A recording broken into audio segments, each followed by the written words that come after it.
മുഖ്യമന്ത്രി പിണറായി വിജയൻ പങ്കെടുത്ത ചെന്നൈ യോഗം എന്തിനായിരുന്നു?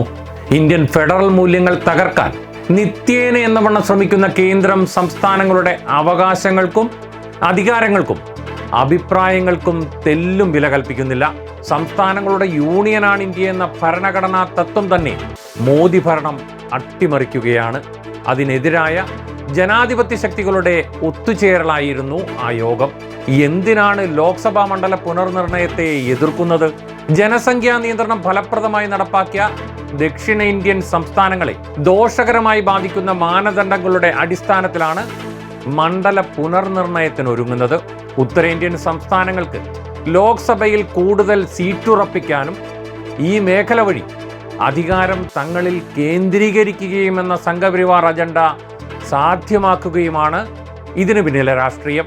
ഇനി എന്താണ് ഈ പുനർനിർണയം വഴി ഉണ്ടാകുന്ന തിരിച്ചടി? കേരളത്തിലെ സ്ഥിതി വെച്ച് നമുക്കൊന്ന് പരിശോധിക്കാം. കേന്ദ്ര സർക്കാരിന്റെ ഇപ്പോഴത്തെ മാനദണ്ഡമനുസരിച്ചാണെങ്കിൽ സംസ്ഥാനത്ത് ലോക്സഭാ സീറ്റുകളുടെ എണ്ണം കുറയും.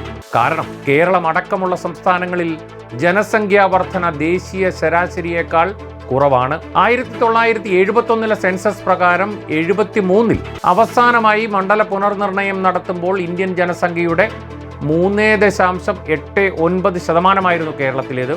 2011 കണക്ക് പ്രകാരം ഇത് 2.76%.